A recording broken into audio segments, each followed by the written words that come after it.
మందసాన్ని ఏ రకంగా వారు కాపాడుకున్నారో మనము కూడా ఈరోజు దేవుని మందసము ఒకటి ఏర్పడింది. ఆ మందసము, ఆ బలిపీఠం దగ్గర మనం ఉన్నాం.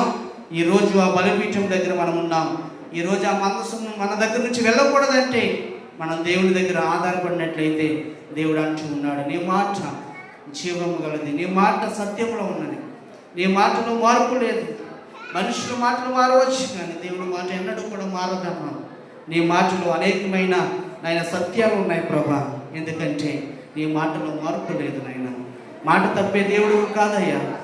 ఈ దినం నుంచి మొదలుకొని నాయన వచ్చేవారు పరిశుద్ధమైన దినం వరకు కూడా మీ కృపగల హస్తాలకి నాయన మేము చేతులు పెడుతున్నాం. మీరే మనం బాగు చేయండి, భద్రపరచండి, మా జీవితాన్ని జ్ఞాపకం చేసుకోండి, మాకు రక్షణ కవచం దయచేయండి. ఉదయం వారు కావలి వారి కొరకు దావీదు ఏ రకంగా కనిపెట్టాడు, అగాధ స్థలంలో మొర్ర పెడుతున్నాడు దావీదు.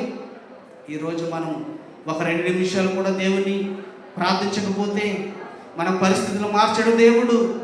మన పరిస్థితులను జ్ఞాపకం చేసుకోవడం, నువ్వు బాగుపడాలన్నా, మనం దీవించబడాలన్నా దేవా, అగాధ స్థలంలో ఉన్న మొర్రపెట్టిన దేవుడు దావీదు. నేను ఏ స్థలంలో ఉన్నా నా దేవునికి నేను మొర్ర పెడతాను అనుకున్నాడు. మనము కూడా ఆ రకంగానే మొర్ర పెడదాం.